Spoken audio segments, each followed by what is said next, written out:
Hey, what's up? Shuckle King here for another battle. This is for UPBA against Shadow Stitch. So, the game plan for this game is to try to lead with Weakness Policy, Flame Charge, Solgaleo, and hopefully we can win the game. We'll see about that, but it's probably not going to work, but if I can weaken his team down a lot, I think I should open myself up to do okay. The main thing I want to watch out for is making sure that the Mew and the excadrill don't sweep, so really hoping that doesn't happen. But good luck, have fun to my opponent, and we're going to get right into this. Hopefully the Solgaleo should do a pretty decent amount of work. Since it's a Solgaleo set that I plan on hopefully sweeping the game with, so if I can get the +2 speed, if I can get 2 flame charges up, then I will outspeed everything on the team, even excadrill in the sand. And from there, Sunsteel Strike, especially if I'm at +2 attack thanks to my weakness policy, should be doing a lot of damage to a lot of mons. Outside of, say, like the Moltres, but I have Rock Slide to do decent damage to it. And the excadrill, which hopefully a +2 flame charge should kill the excadrill. It really depends on how bulky he is, or maybe I can get chip damage on it later in the game. Psychic is there if it's a physically defensive Hippowdon meant to take on Solgaleo, which is definitely a possibility. And if he just goes for an Earthquake turn 1, I'm not in a great position because I don't believe a Flame Charge into a +2 Psychic if he's physically defensive, or a +2 Steel Strike if he's specially defensive will kill. It's kind of close. The special defensive, I think I have a little bit of a better shot, but I think I want to get a little bit of a better opportunity and chip down Hippowdon before I really try to sweep with the Solgaleo. So actually he leads with the Hippowdon, which can set up Stealth Rocks pretty early on. Definitely not the greatest for me. I don't think I want to take an Earthquake. I think I want to get this a little bit more weakened. So I'm fine to go into Togekiss here. It will get weakened a little bit by the Hippowdon, but hopefully I can defog any potential rocks that set up, or go for Air Slashes and such. The Togekiss is going to be my primary answer to stop the hydreigon, so definitely want to make sure the Togekiss doesn't get terribly weakened. I imagine he's going to just go for an Earthquake, but he's going to set up Stealth Rocks. So if I went for a Flame Charge there, I could have been in not that bad of a position, actually. So this Togekiss set is meant to take on the hydreigon. Even though it's more a physically defensive spread, I do take 2 Flash Cannons from the hydreigon after sand chip damage, because there's going to be sand and Hippowdon, so I should be able to take that on, go for a Thunder Wave, and be okay. The Thunder Wave is also fine to go against the Mew, because the Mew can be a little annoying for my team, but Togekiss should be able to take at least boosted hits okay. Not the best, but okay. Even though I will get paralyzed in return because Mew is synchronized, I'll be able to slow it down and revenge kill it with something else in my team. If I go 1-for-1 with Mew, then that's fine for this Togekiss as well. It should take on like a Scolipede hit, and I should kill him in return with an Air Slash, so that's an option, as long as the Scolipede does not have a Sword Stance boost up. But I can also defog to make rid of any hazards if it's like a Scolipede Spike set, or get rid of the Stealth Rocks from Hippowdon. So I think I feel fine going for a defog here. The worst he could do is Toxic or go for Stone Edge, but he is going to switch out. So we'll see what comes in. Mew comes in. Okay. Mew is definitely scary. So I think I would just want to make sure that the Mew is paralyzed by going for a Thunder Wave. It might make me a little weaker to the hydreigon, but I think it's worth it to try to get some to make sure the Mew is slower and hopefully doesn't sweep me. We see its leftovers, which is good information to know. So yeah, I'm going to go right for a Thunder Wave. Make sure this Mew does not do a lot. I don't think the Mew should be able to do a ton of damage to me initially. Bulk up. Okay.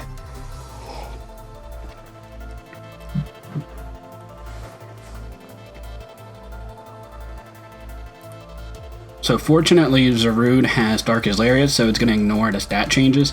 I will get paralyzed here, but that's not the worst thing for me. I imagine probably an Ice Punch or it would come out here. It's probably Ice Punch, Fire Coverage, potentially. I think makes a lot of sense against my team. I can go into Neoligo. I think that seems fine. I'm not going to obviously die to any one hit because I do have Focus Sash. Unless it's like Triple Axle or something like that. That would probably do pretty decent damage to me. So this Neoligo is another general measure to maybe take on something one-on-one. I have another Thunderwave user here to slow down the Mew if that was the scenario, and Foul Play would also be able to do decent damage if, say, it was like a Dragon Dance Mew set. I should be able to get a lot of damage off at Foul Play. However, I probably would go for a Thunderwave first, just in case if it's like a weakness policy Mew set, but I know it's left over, so I'm not too worried about that. Power Gem does a lot of damage to most of the team outside of the Hippowdon, so I have Grass Knot for that. Foul Play also has the bonus of doing pretty decent damage to Sword Dance Excadrill, and also does good damage to Sword Dance Scolipede, though obviously Power Gem would just kill that anyway. I should kill Excadrill if it's at +2 attack with a Sword Stance boost. As long as my Focus Sash is intact, I should be able to kill with my Neoligo. Psychic Fangs. Okay, that'll bring me down to my Focus Sash, I'm sure. Foul Play should be doing 50 to 60%. So I will take that damage, especially because my Zarude should be able to revenge kill the Mew from that range. Unfortunately, there is no U-turn on the Zarude, but I probably wouldn't go for it anyway. I think Darkest Lair is just safest to make sure I get the guaranteed kill. But I'm fine. Like, Togekiss getting... I could also paralyze the Mew here. That'd be great. Let's see. That does not do any damage. So that's like 35% or so. Yeah, so I think I'm going to just continuously go for Foul Play here. We'll see if he decides to go for like a Drain Punch or a Roost. We'll see if he... Yep, Soft Boil. Okay. So Triple Axle shouldn't kill my my Zarude at +1, so that is good information to know. He is going to switch out. So I'm okay with that exchange. We'll see if the Hippowdon does Rocky Helmet or not.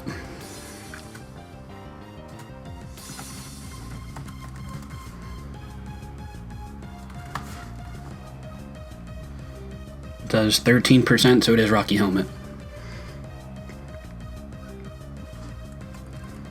It looks like it's physically defensive Hippowdon. So team is definitely weakened right now. Power Whip from the Zarude looks like it's okay. Yeah, that might be the play.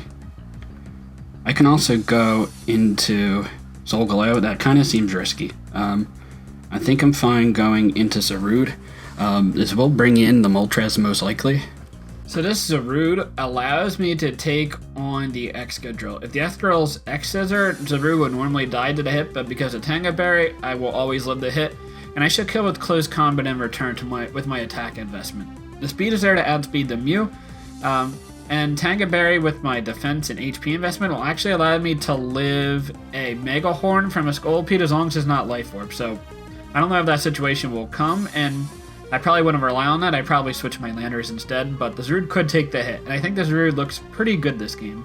And I'm not going to be doing a whole lot of damage to the Moltres with Darkest Lariat or Power Whip even. Solgaleo could come in here. Tauros is also a play. Landorus is also a play. But I think I just want to make sure that the Hippowdon takes a little bit more damage. Okay, he's going to stay in, which I am fine with. I'm definitely going to get weakened. And I'm sure he also wants this weakened for the Mew. Okay, I do not get frozen, which I will take. Yeah, I believe I want to stay in. Does Darkest Lariat kill? It doesn't reliably kill, so I'm going to go for a Power Whip here to make sure I land. He probably saves this Hippowdon to keep the sand. So maybe I could have been aggressive and gone for Darkest Lariat there, but the Hippowdon dead is definitely something beneficial for me.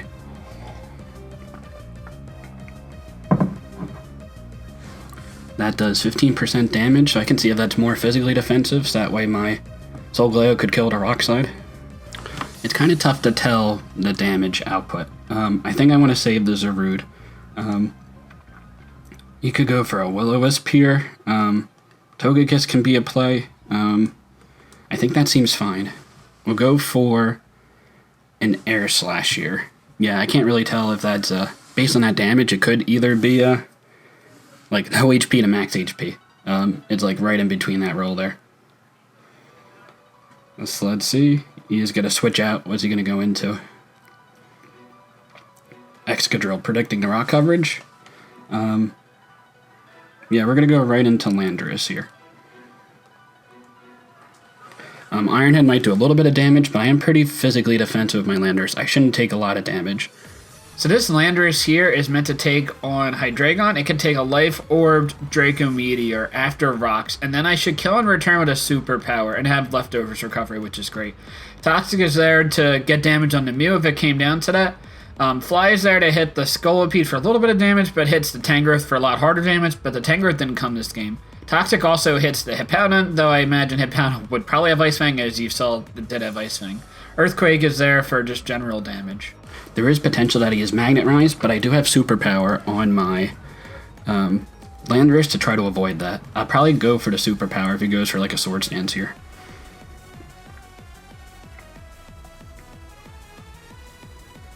Ironhead, that should not do a lot of damage. Okay, it does 66 damage. I can go for an Earthquake. I think that seems generally pretty free for me to go for. We'll see if he switches out into Moltres or something like that, but you're risking a Stone Edge. That was also a pretty risky play, because I could have gone for a superpower there. Okay, he is going to avoid it. That is fine with me. Now, superpower would not kill, unfortunately. And he could also go for a Flash Cannon here. I think I'm fine going for a superpower and making sure I get a lot of damage on this. We'll see if this is Life Orb. If it's a Life Orb, I also have a chance to bring in my hydreigon, or my Solgaleo on this. Okay. I barely lived the hit. I will take that. That is also Life Orb.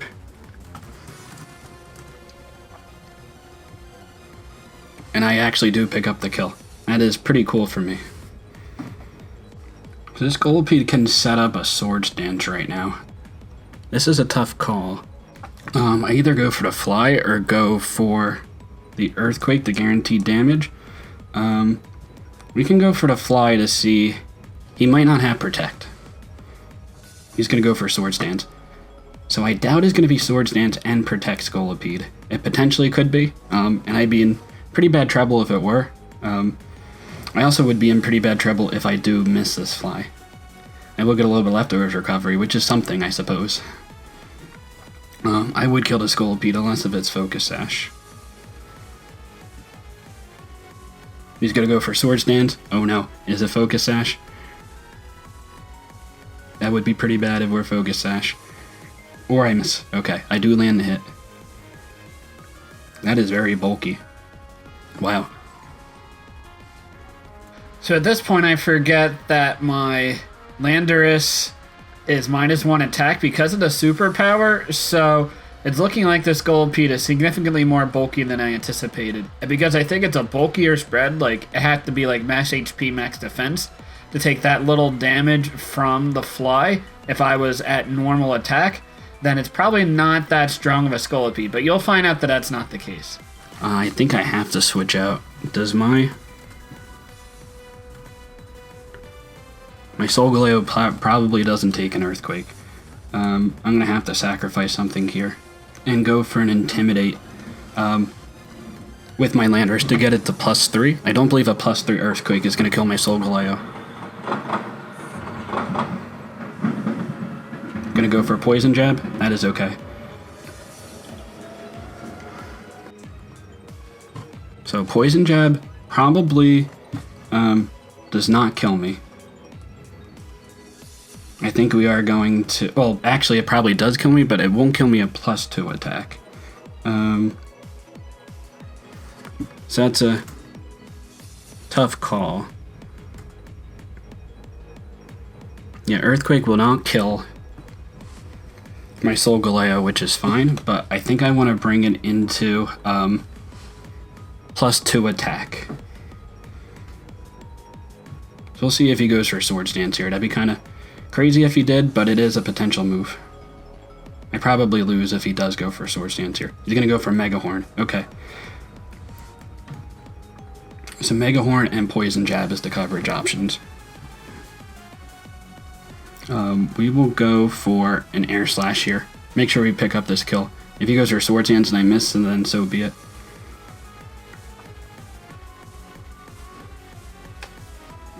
So we're losing a couple mons, but I think we're in... It's not the worst shape right now.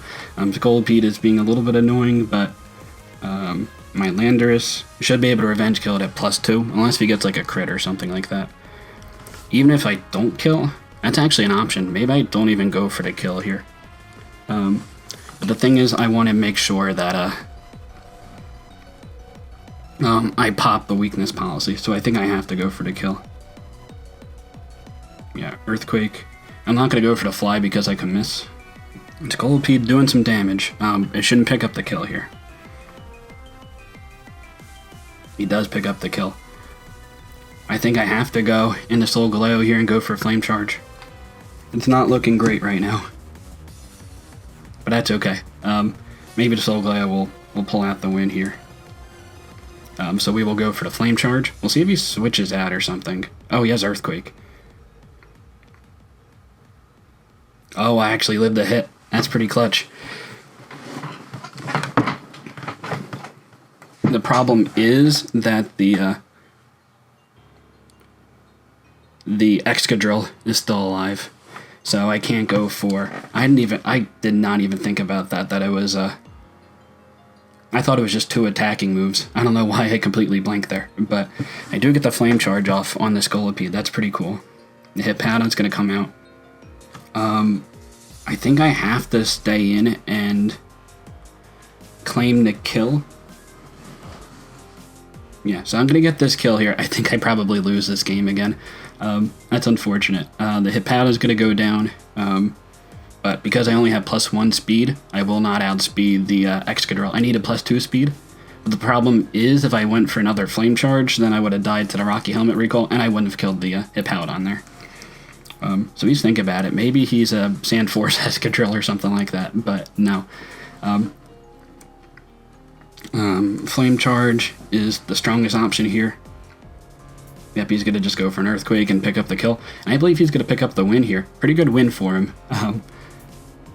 Yeah, the Scolipede was just definitely problematic for me. I do live a hit with the Tauros, but I believe I'm going to die to Life Orb recoil and Sand recoil, because I'm going to go for close combat and make sure I get the killing Excadrill. So this is a fairly straightforward Tauros set. Life Orb Sheer Force with Body Slam does just a lot of damage to the team. Outside of like a physically defensive Hippowdon, I guess, but after a workup, Body Slam actually 2-hit KOs, which is just crazy damage. Close Combat does a lot more damage to the Excadrill. I should kill it. And then Throat Chop does a little bit more damage to Mew than a Body Slam, so if I have to go for it, I have that option.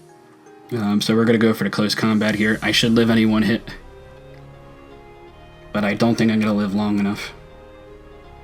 Yeah, so I will pick up the kill, but died to the Sand Chip. So that was a really cool Scolipede set. I really thought that it was the fly on the Scolipede was going to kill, but he was like a super bulky Scolipede, which was definitely a cool set. And I'm going to lose 2-0 here. So good games to Shadow Stitch. Yeah, physically defensive Sword Stance Scolipede for the win. But yeah, until next time, later guys.